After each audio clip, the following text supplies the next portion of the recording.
Are you all set, Pete?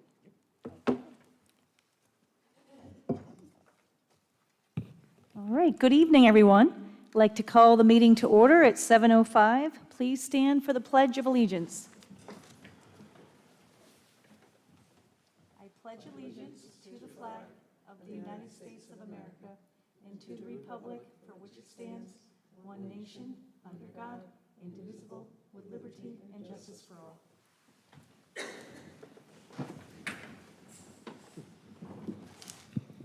Good evening, everyone. Thank you for coming. It's so great to see everyone here.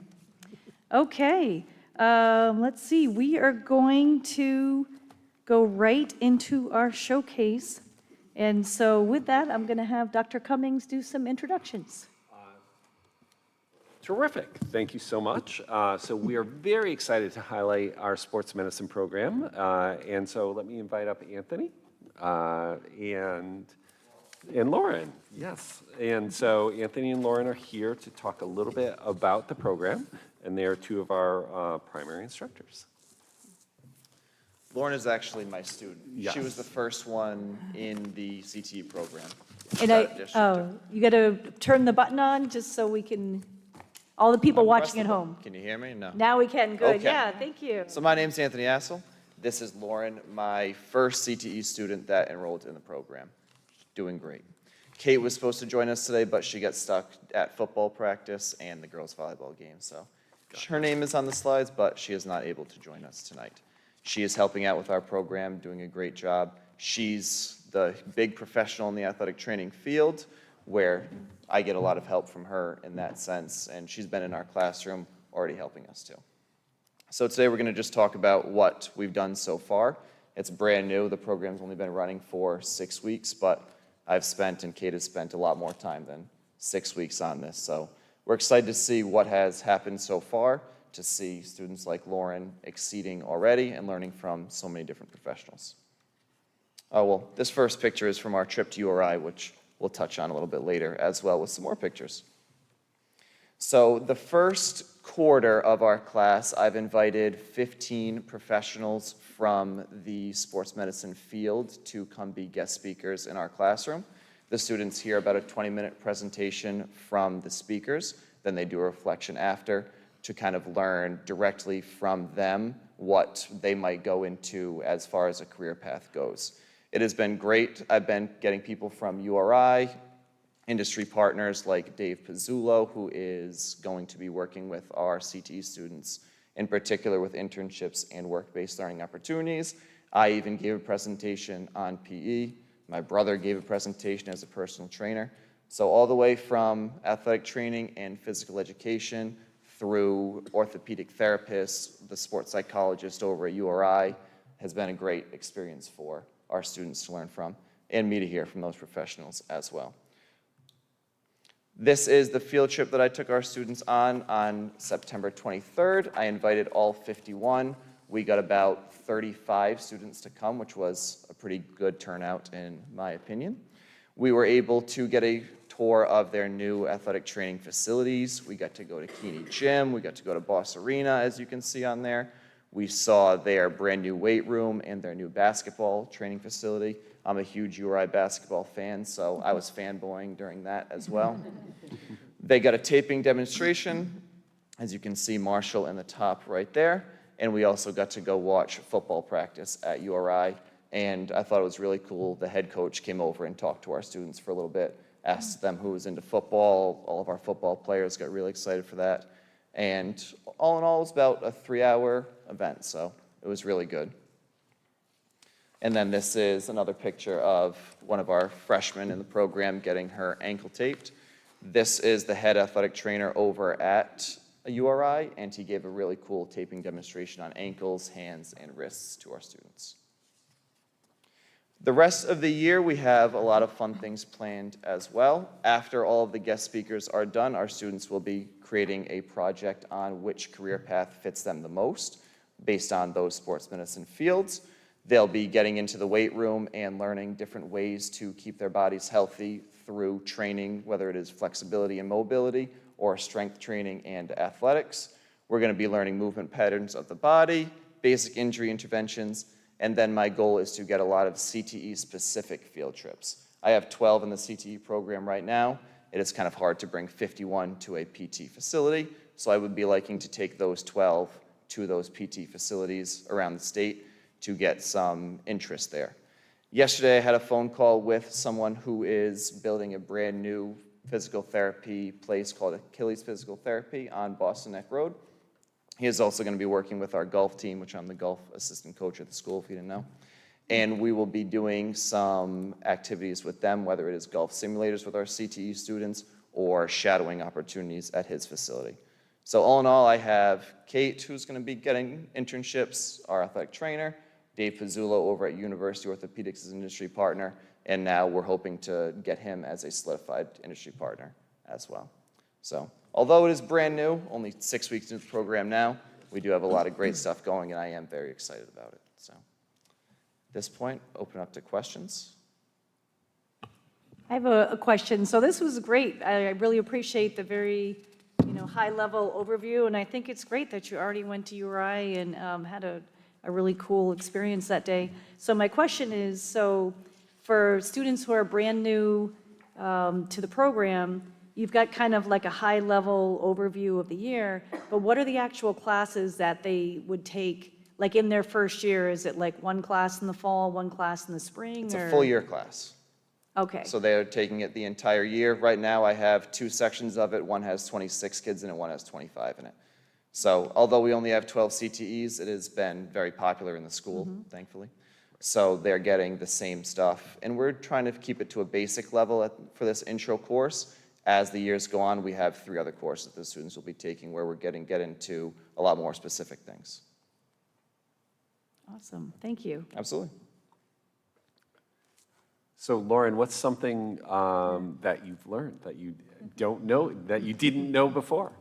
I've learned a lot from the guest speakers. I really like that Mr. Hassel has guest speakers coming in because it kind of just like opens us up to different like parts of sports medicine, and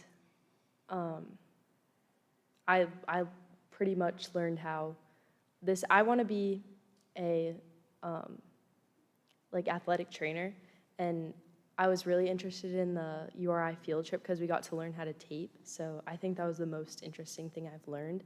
And also, I know towards the end of the year we're going to be getting we're going to get to do some more taping like in class, and I'm really excited for that. And what year are you at the high school? I'm a sophomore, but I just started this year. Okay. So I went to Prout last year. All right. And do you play any sports yourself? Yeah, I play soccer and hockey. All right, cool.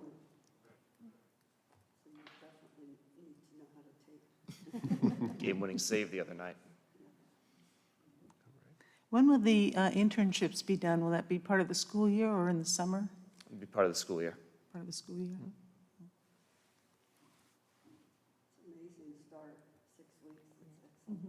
Thank you. Appreciate it. And so Anthony and Kate have worked really closely with us in terms of developing the right facilities and having the right labs for students. And so, we have, lots of really good plans for making sure that it's fully integrated into the school. And as there are not a lot of other programs like this in the state.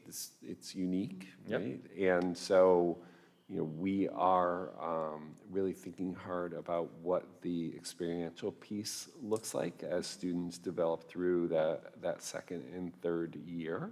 But there's a lot that goes into this, so you have a lot of kinesiology and physiology that goes into these pieces. And as the students go through, they'll be working on getting their certifications in lots of different areas, so that if you are like Lauren and you do want to go into this field, once you get to college, you have a lot of your prerequisites already under your belt, so you're able to jump right in. Well, I think it's really great that you took the time, both of you, to come to kind of give us an overview in the beginning of the year. I definitely would love to hear an update from the high school principal at the end of the year about, okay, here's all the things that the program accomplished. here's how many new kids applied to the program, here's the plan for year 2. So I think it's great, but we'd love to hear an update, especially in person, about how things are going so far, and, you know, a great plan ahead. I know this was a lot of work in a very short amount of time to get the program put together and mapped out and approved. So we'd love to hear about it in person. This is great. Great, thank We'll you. have them come back. Yeah. Yeah, Any other questions from any school committee members? All right, well, thank you Great. very much for coming. We appreciate thank it. you.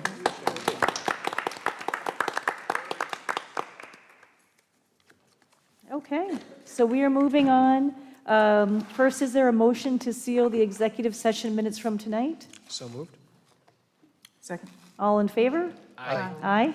And we did vote in executive session 5-0 to approve the Narragansett School System Safety Plan. It's now time for open forum. Is there anyone that would like to speak? Okay, come on up and say your name, please.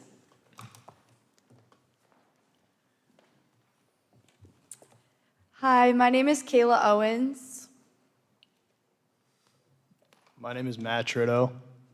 My name is Caleb Feliciano. We are the philanthropy team at the University of Rhode Island Greek Life. So each year, URI Greek Life comes together for our annual Philanthropy Week. It is truly special when our Greek Life community comes together, participates in fun programming events, and supports local benefactors. Part of my personal role as Vice President of Philanthropy and Service decides where to donate the funds that we raise. And this year, I couldn't be happier to share that we are donating to the Narragansett PTO for the Elementary School Playground Revitalization Fund.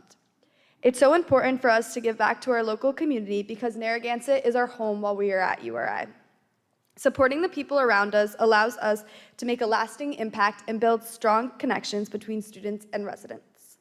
We are so excited to help create an amazing and unique playground for the children right here in the community we proudly call home. We look forward to continued intentional, multi-layered partnerships with the town of Narragansett. Additionally, I'd like to quickly share with you all the details about our annual Not So Spooky event.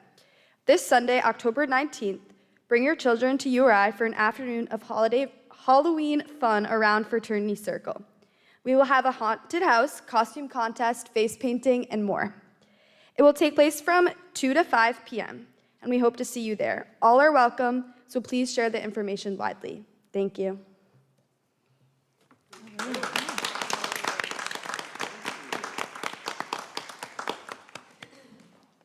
I'd like to thank you guys very much for coming. We just got the news of this anticipated donation for the elementary school, and we're very, very excited and very grateful and very appreciative.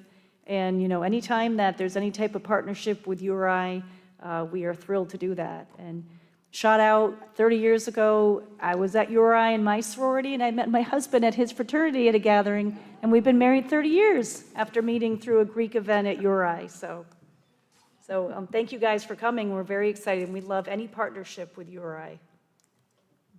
Okay. Many thanks to our PTO and for making the connection, right? And for Ms. Spignali for being a big part of it. So thank you so much. Yes, we're very excited to get more updates later from the principal at the elementary school. So thank you guys. We appreciate you coming tonight too. Thank you. Is there anyone else that would like to speak tonight for open forum? All right, well, thank you guys. Yes, thank you again. All right, we're moving on to oral reports, and we will start with Hannah with the student liaison report. You know, Tammy, can I just make one suggestion? Could we just do, I don't know if you all want to do a quick picture or anything? Oh, yeah. Thank you. Yeah, sure. That'd be great. Lauren, you're in charge here, so tell us what you would like to happen. Thank you, Pete. Sure, yeah.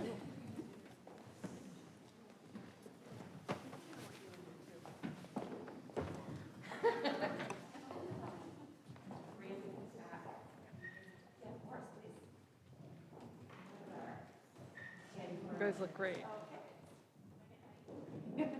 Lauren is awesome. I love this people.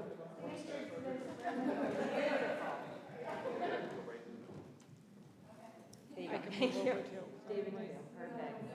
All right, just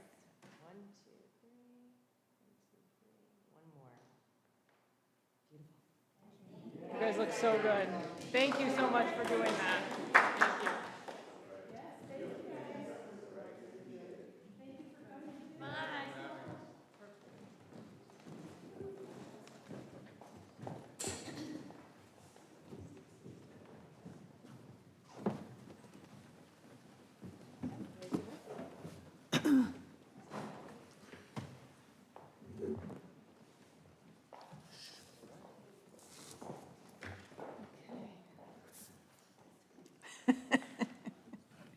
All right, so we are back, and we're going to move on to oral reports. So we're going to start with the student liaison report. Hannah.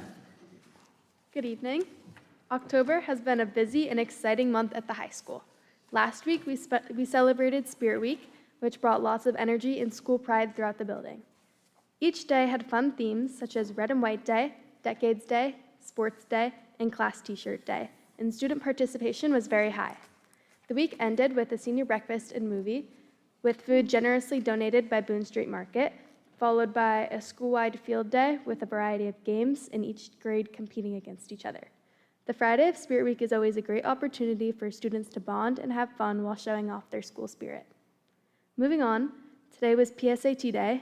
9th, 10th, and 11th graders took the PSAT, and 12th graders enjoyed a day off. Looking towards the end of October, the NHS Chorus and Band is holding their fall concert on October 30th, and the Narragansett FFA is heading to Nationals in Indianapolis October 28th through November 1st. Overall, October has been a fun and engaging month for all students, and we are looking towards upcoming events. All right, I have a couple Spirit Week questions. So, which Spirit Day did you like the best yourself? Like, out of all the days, what did you like?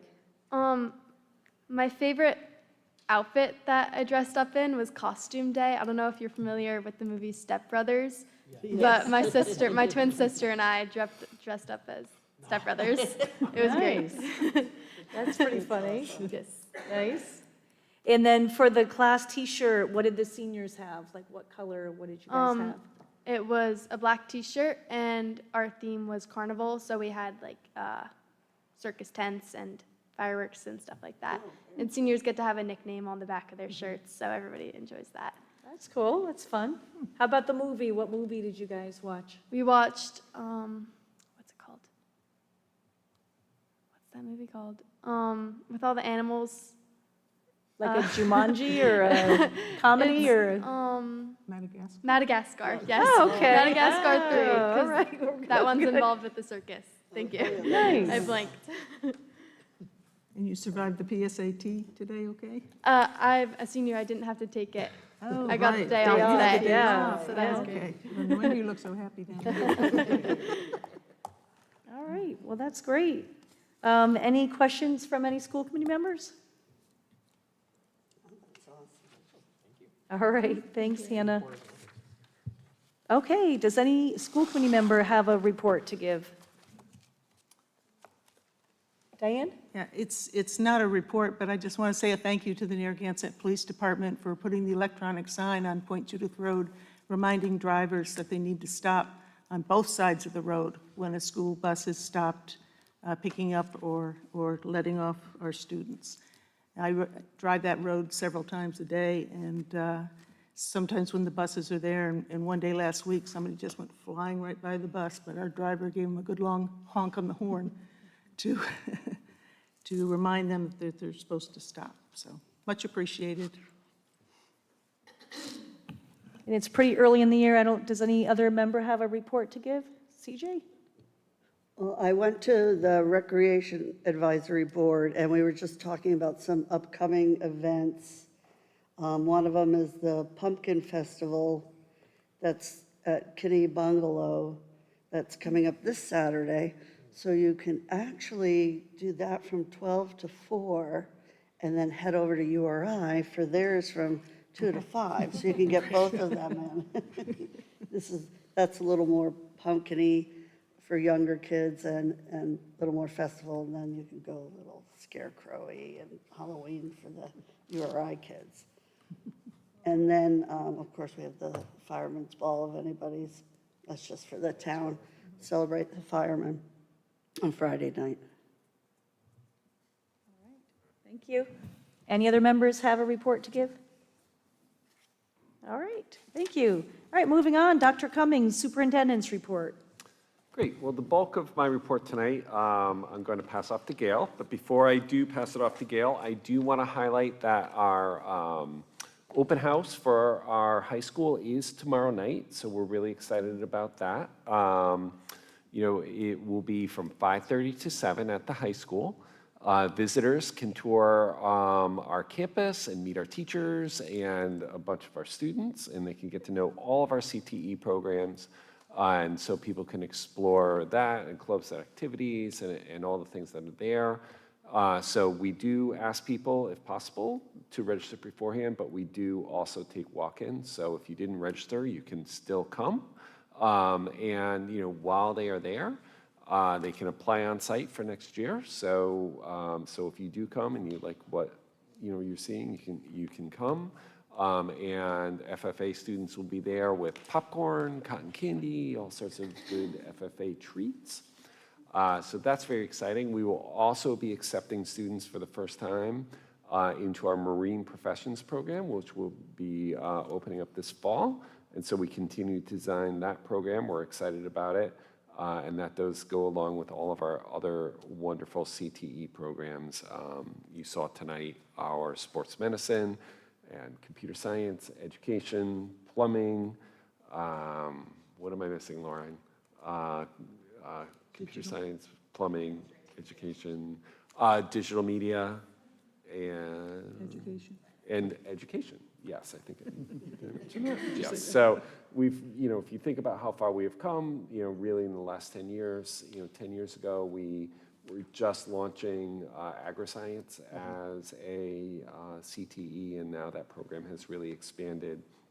And, just as a reminder, almost 90% of our students that graduate take one or more CTE classes, and at the same time, we have above 65% of our kids also taking AP classes. So it's really a mix that students can do a lot of different things while they're with us. With that, I will now hand it over to Gail, and she can go over our state assessment scores. And before she launches into that, I just want to acknowledge Gail's hard work. She has been working with our instructional coaches and with the administrative team to really unpack the data that we get from this. So her leadership and curriculum has really shown, when we unpack this data, it really shows us where we are having strengths and where we have some holes that we have to fill. And overall, over the last several years, we've seen positive trends in the outcomes of these tests, and we're really proud of that. That takes a lot of effort on the part of our students, on the part of our teachers, our families, and also on the part of the school committee, making sure that we have the right resources and the right goals and the right focus and the right level of staffing to make that growth is really important.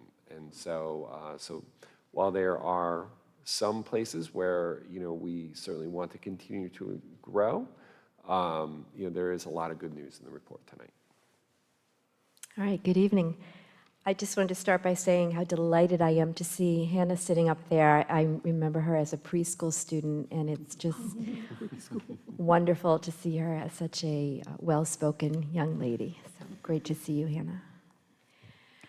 Okay, so I know you have your packet because my presentation was kind of long, but I wanted you to have any piece of information that I could possibly think you'd want in that presentation. So I'll go through this rather quickly with just the highlights. And of course, if you have any questions, please stop me as I'm going along. So as you know, we have state assessments that we need to take every year. It's important to understand the why of the assessments. It's just not because RIDE says we need to do it, but it really can help educators and families track a child's progress over time. It can help us to compare ourselves to other districts nearby as well as the state. And most importantly, we don't just get the assessments and put them in an envelope and send them home to families. We really analyze, where did our kids do well? Where can we grow? how have we grown over time, and what can we do, what other supports or materials or professional development do we need to put in to make this happen. So as you know, we have multiple state assessments that we take. So we have the RICAS, which is grades 3 to 8. We have the science test, which is grade 5, 8, and 11. And then we have the PSATs and the SATs. And I've also put in a couple of other assessments in here as well that we are proud of today that you'll see as the presentation continues. So let's start out with the RICAS for ELA and math. Gail, can I ask one question? Sure. Before you go on that last page? The PSAT and SAT, it says that the state requires 10th and 11th, and so have we gone a step further to offer it to 9th grade also? The PSAT? We have, We have in the past. yeah, but not, And so, but it's a different test and it's a different testing day, right? And so the feedback that we got, quite honestly, was that it wasn't a super useful test for kids. And so we were kind of balancing. So we did it for about 5 years where we had 8th and 9th graders do the grade 8 and grade 9 PSAT. We didn't see largely any benefit from that. So the students were feeling a little over-tested. And it wasn't giving us a lot of data that we didn't already have in terms of what we knew that students had to work on. So we discontinued that, I think, during COVID and didn't bring it back. Thank you. okay, so starting out with RICAS, so a couple of shout outs that I wanted to make sure we got to tonight was that our English language arts, we had the second highest growth rate statewide as a district. So there was only one other very small charter school ahead of us. That is something certainly to be proud of. And we had the highest growth rate statewide for our grades 5 through 8 students. I pulled data from communities that are near us because I thought you'd want to see how we are doing compared to our neighbors and the state. So you can certainly see that as far as that second column for Narragansett, we are well above the state for sure. And for our neighboring communities, we are either above, at, or within the range of our neighbors as well. The next slide just shows exactly what I had in the chart above. And the next slide after that is the statewide as well, which was all represented in that chart.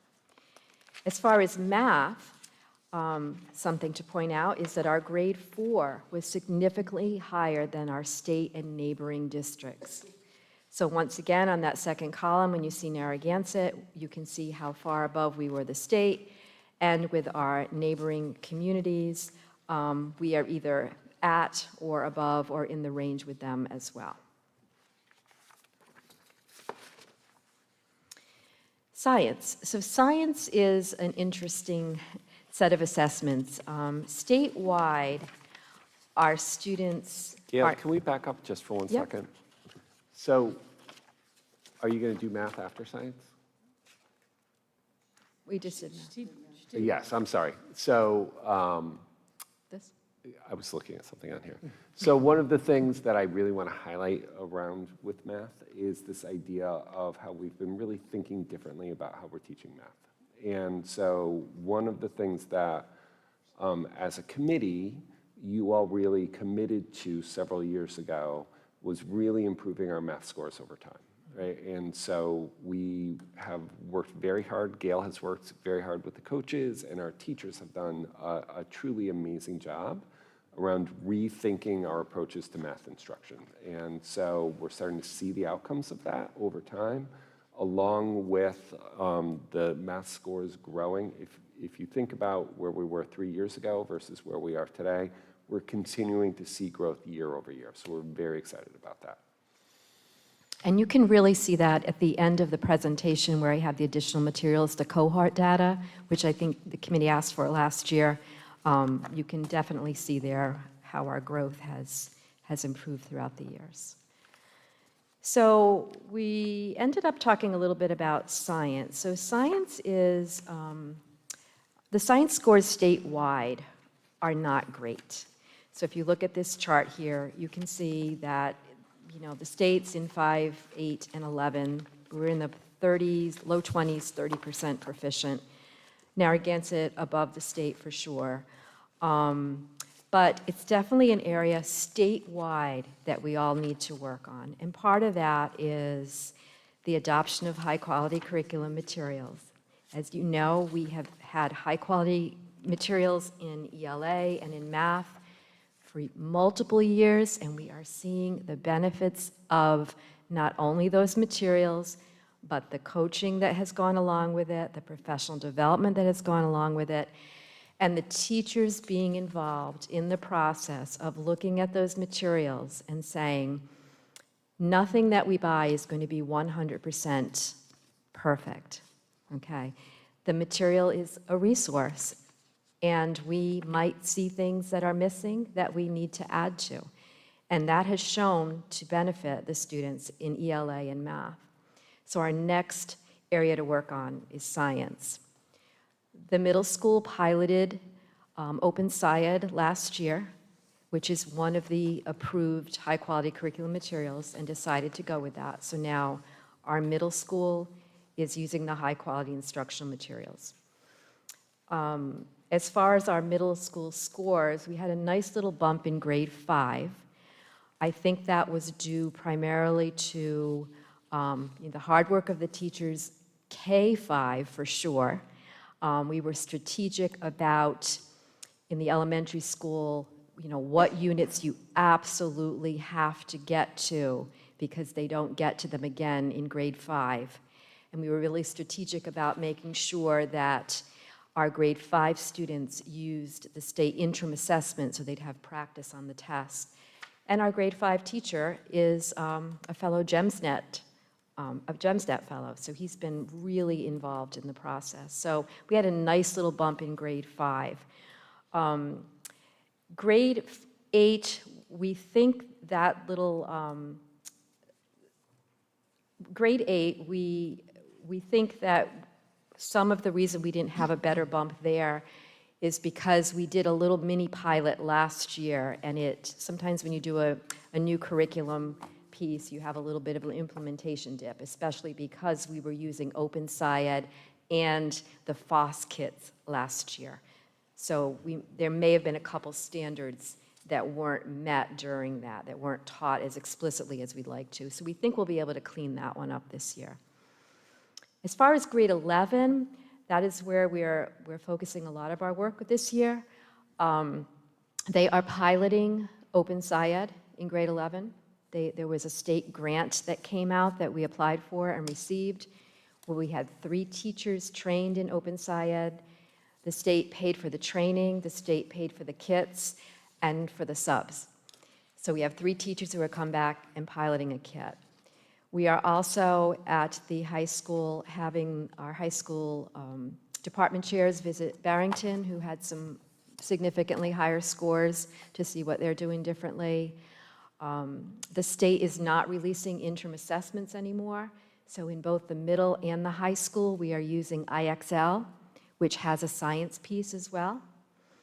And our coaches are working with them, making sure that while we wait for more high-quality curriculum materials to be released, that we're really mapping out the standards and making sure that they are hit upon multiple times. So science is a little bit in a holding pattern, mostly because there are really only 2 high-quality curriculum resources out there for high school, and we're piloting one and we're getting ready to pilot the second one, but there's just not a lot of choice right now. But in the interim, we have other steps that we're doing to help our students get what they need in science. Okay, so that's my science score and my science spiel. And this slide this came right from the RIDE PowerPoint that, science achievement, it is a shared challenge for Rhode Island and the nation. It's not just in our community. Now, the AP scores, this is another exciting shout out. I love this this slide, which Dr. Cummings did, to show the percent of total AP students who had a score of 3+ over the years. So you can see how we have gone up since 2021 up to 2025 with 79%. I think the really amazing part of that statistic is that we've also dramatically increased the number of students taking AP courses. And so, so while we've broadened access, right, and have, more and more students taking one or more AP classes, our scores have gone up, not down. So this next chart shows exactly what Pete just mentioned about the total number of AP students we have and how that has increased from 2021, the number of exams that we've given, the number of students who had the 3+ scores. It's incredible how much they have grown in the last couple of years. So that's something to be really proud of. For our PSAT, our ELA was slightly down, but still higher than the state and in line with our neighboring communities. That's what this table here shows, how we are compared to the state. So Narragansett for PSAT ELA, for example, had 73.9. The state was 54.8. You can see that we're right on trend with the rest of our colleagues, our neighbors, and with math significantly above the state and either on trend or above our neighbors as well. Now for SATs, we have another shout out again. We have, there were top 5 districts in the state listed for the scores for ELA, and we were in the top 5 for our ELA scores at 82.6%, well above the state, well above our neighbors. For SAT math, again, well above the state and above all of our neighbors, actually. So we had a lot of good news to share with these results. We were very pleased at the work of the teachers in the classroom, the coaches, the administrators, your support with all the materials and professional development that we have. It really was a joint effort, and I love when hard work, turns out to be a good product, and this is an absolute example of that. So our next step, we are communicating with you tonight. Parents will receive their hard copy RICAST or science scores in the U.S. mail addressed to them. They will all be mailed by Friday, so either this weekend or early next week. And now the work really begins. I've already met with the science teachers, showing the results, where we need to improve and our steps. And the ELA and math coaches are meeting with teachers and administration about where do we do well, where can we do better, what is our plan. Any questions? I know there was a lot in there, but I wanted to make sure you had all the information.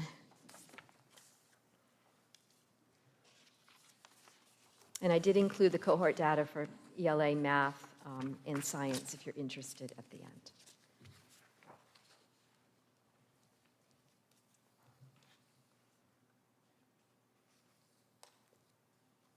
So on the SATs, you really increased, where do you attribute that to? For ELA and math? Many things. We have had high-quality curriculum materials in place for years. The teachers have had years to work with the coaches about, what do we need to add to the curriculum materials to make them what we need for our Narragansett students. We've had professional development. We've recently been working with a text called Building Thinking Classrooms, which really gets students looking at higher level thinking tasks and having their thinking visible so that teachers can go around and give them that just-in-time teaching that they need. So it's really been a plethora of this didn't just happen by magic. It absolutely was the work of multiple years and multiple people. And I would just build on what Gail is saying. I think it's 3 years ago now, we reconfigured our schedule to allow for students to take more electives, for teachers to have common planning time, and to allow us to have more intervention time for students who need more support. And so reconfiguring that schedule, we're starting to see some of the data reflect that additional support that we're giving for students and the additional time that teachers have to work together to plan learning experiences for students that align with what they need. I just have a couple comments. I really like how you put together the presentation in a very short amount of time too, but it's really interesting to see the comparisons, the trend over time, the breakdown to the cohorts, and really highlighting some really great strengths. Like when you look at, like that fourth grade cohort in math and ELA, holy cow, 70%, 80%. I think really important that you kind of showcased and put a spotlight on the growth, because that's what you really want to look at is, big picture. Are we growing? Are we trending in the right direction, and how much? So, especially for ELA, second highest growth in the state, especially if the top was like a tiny charter school. I mean, that's, so for a public school to have it's the highest growth.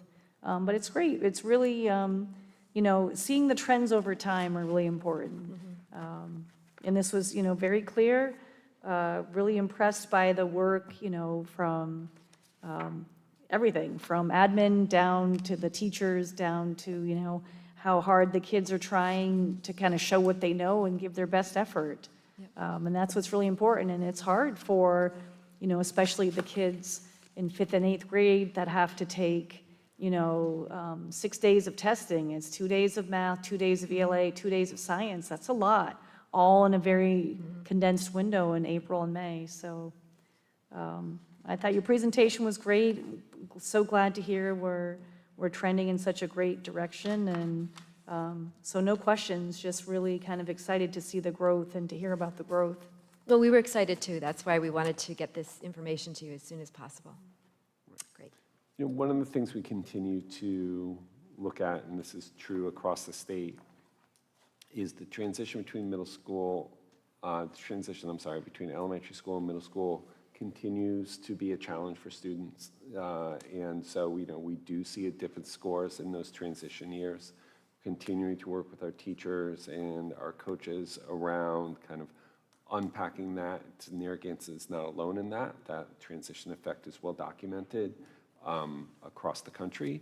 But we are hopeful that some of the things that we're doing in terms of teaching differently, building student engagement, building student sense of belonging will help diminish that transition effect and allow students to kind of really reflect what they know. And I like that you're going to try to model the science to that also. Yes. Okay, thank you. Any other questions for Gail or for Pete? All right, well, thank you very much. Okay, we are moving on to consent agenda. Is there a motion to accept the recommendation of the superintendent to approve consent agenda items CA1B, CA2A, CA2B, and CA2C? So moved. Second. Any discussion? All those in favor? Aye. Aye. Motion passes 5-0. On to the budget report. Karen? Good evening. Expenditures for the 3 months ended September 30th, 2025 total $5,345,029, and that's 14.41% of the budget. Expenditures and encumbrances total $28,152,981, and that's 75.89% of the budget. Great, thank you. Any questions for Karen? Not at this time. All right, so there's just one business item. It's not a voting item. It's just reviewing the, hard to say this out loud, FY27 budget schedule. Holy cow. So Pete? Yes, so looking at the budget schedule, it does follow the pattern that we have done in the past. And so we are actually starting this up next month. a highlight, we meet with the town council in December just to talk about big ideas around the budget. A lot of the work is done by administrative staff to build those pieces. We do have a couple of subcommittee meetings in January, so buildings and grounds, capital budget, capital budget committee. Those are all in January and early February. I think the piece that I want to call your attention to and get the feedback from the committee about is, we have typically done one budget meeting a week for workshops, over several weeks. In talking with Karen and talking with Lauren, what we're proposing for efficiency's sake is, if the committee is willing, just to have a week where we do both the first and second budget meetings on a Monday and a Wednesday, so it's fresh in our minds. It does allow us a little bit more flexibility in preparing the final budget for voting by the committee. Certainly we can go back to the pattern that we've had in the past if that is what the committee desires. We thought we would propose that one change from the practice that we've done in the past. So you're talking about those February meetings? Correct, February So, 23rd and 25th. We've got our regular business meeting the week before February vacation, so Wednesday, February 11th is our business meeting where we're going to hear the budget, and then after February break, have a Monday and a Wednesday, so the first one on Monday, the 23rd, and then that same week, Wednesday, the 25th for the second, and then we'll put a hold to have another one in March, so. Yes, if necessary, right? And so doing it that way does allow us a little bit more flexibility in pulling it together. But again, if the committee prefers to kind of space it out over the weeks, we can certainly do that as well. And I think it's a good idea as well, too, because could get snowed out for some of the workshops, too. So it gives you a little bit of flexibility, too, if one of those days are snowy and we can't meet. So, and then the regular, we'll vote on it the third Wednesday in March, the 18th. I think it's a good idea. It works for me. Does anyone else have any feedback about, instead of stretching it out over 3 weeks, kind of condensing budget workshop number 1 and budget workshop number 2 that week? No, I'm not against it. I think it's actually a decent idea, at least make it more consistent. There's no town council meeting that Monday, right? Because if we're going to use the town council chambers, Nope. Okay. And it says February 25th, 2025, by the way, for the second meeting. Or a change? Perfect. Yeah, so. Okay, Yeah, I'm not opposed. okay. Yeah, because we're going to have usually free Wednesday instead of doing 3 Wednesdays in a row. Yeah. All right, I think that looks good.